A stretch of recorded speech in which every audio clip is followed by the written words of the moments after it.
कह रहे, हम तो दिल्ली के लोगों के बारे में कह रहे हैं कि आज अमित शाह जी की वजह से दिल्ली का एक आम नागरिक 24 घंटे डर के साए में जी रहा है। Anti narcotics task force highly professional बंदे हायर कीते ने, चाहे वो लॉ अफसर होण, चाहे वो फोरेंसिक दे होण, चाहे होर जांच दे अधिकारी होण, ते अपनी होणगे इन्हां दे। पंजाब सरकार में है नशे के खिलाफ जीरो टॉलरेंस। पंजाब सरकार का एक और कठोर कदम। शिकायत दर्ज करवाने के लिए मैसेज करें 9779100200 पर। नशे के खिलाफ हमारा साथ दें। और ये हम तो आम आदमी पार्टी के विधायक लोग हैं, कह सकते हैं कि पॉलिटिकल है, होगा जी पॉलिटिकल। ये NCRB, national crime record bureau, वो तो भारत सरकार की संस्था है।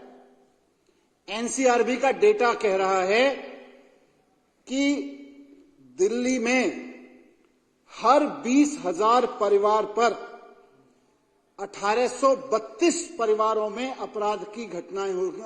1832 परिवार अपराध के शिकार हो रहे हैं। हर 20,000 परिवारों में से 1832 परिवार अपराध के शिकार हो रहे हैं। मतलब लगभग 10% दिल्ली के परिवार अपराध के शिकार हो रहे हैं। और ये लोग यहां ढोल बजा रहे हैं, G20 में कुछ नहीं हुआ, G20 में कुछ नहीं हुआ। अरे लोग रो रहे हैं, लोग डर रहे हैं, और आप ढोल बजा रहे हो G20 में हमने कुछ नहीं होने दिया।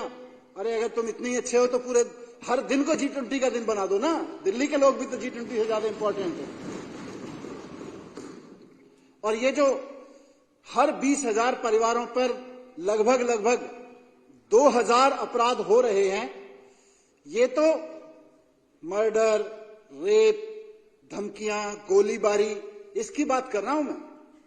इसमें अभी साइबर क्राइम का तो जिक्र नहीं आया एनसीआरबी के डेटा में।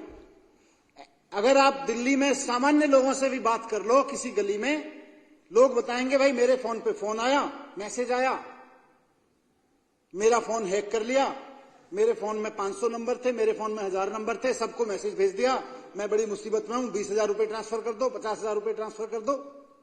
सरकारी अधिकारियों से लेके प्राइवेट कंपनी में गली में रह रहे आदमी से लेके सबके पास फोन आ रहे हैं और सबके नाम से जा रहे हैं। साइबर क्राइम का ऐसा धंधा बन गई है दिल्ली। और जब 1,000 लोगों के पास मैसेज जाता है, किसी को लगता है कि कोई मुसीबत में होगा मेरा, 10, 15, 20,000 रुपए ट्रांसफर कर देता है। भावना जी के साथ हो गया।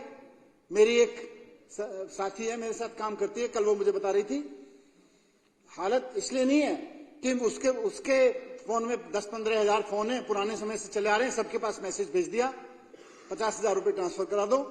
अब 10,000 में से कुछ लोगों ने करा भी दिए कि हो सकता है भाई मुसीबत में हो। वो बेचारी गई साइबर सेल, वहां उसको कल ही गई थी, वहां बोला गया अब ऐसा है मंडे आना। अब मंडे भी कोई मिलेगा कि नहीं मिलेगा उसको पता नहीं। तो ये तो हालत कर रखी है इन्होंने दिल्ली वालों की। और ये ढोल बजा रहे हैं जी G20 में हमने कुछ नहीं होने दिया था, G20 में कुछ नहीं होने दिया था। तो ये G20 वाला ढोल रोज दिल्ली की जनता के लिए क्यों नहीं बजाते हो? ये विदेशी मेहमान आए थे, वही तुम्हारे चाचा जी लगते हैं। दिल्ली की जनता कुछ नहीं रखती है, उसके लिए भी तो कुछ करो। ये अच्छी बात है कि विदेशी मेहमान आए और आपने अपराध नहीं होने दिए। इसका मतलब दिल्ली की जनता के ऊपर अपराध आप करवा रहे हो, आप स्वीकार कर रहे हो इस बात को। क्यों हो रहे हैं दिल्ली की जनता के ऊपर अपराध? अगर आप G20 के समय रोक सकते हो तो आज क्यों नहीं रुक रहा? कल क्यों नहीं रुक रहा? और कल क्यों नहीं रुकेगा? इसका मतलब आप शामिल हो अपराधों में। इसका मतलब गुंडे पाल रखे हैं आपने। इसका मतलब आप रेप करा रहे हो।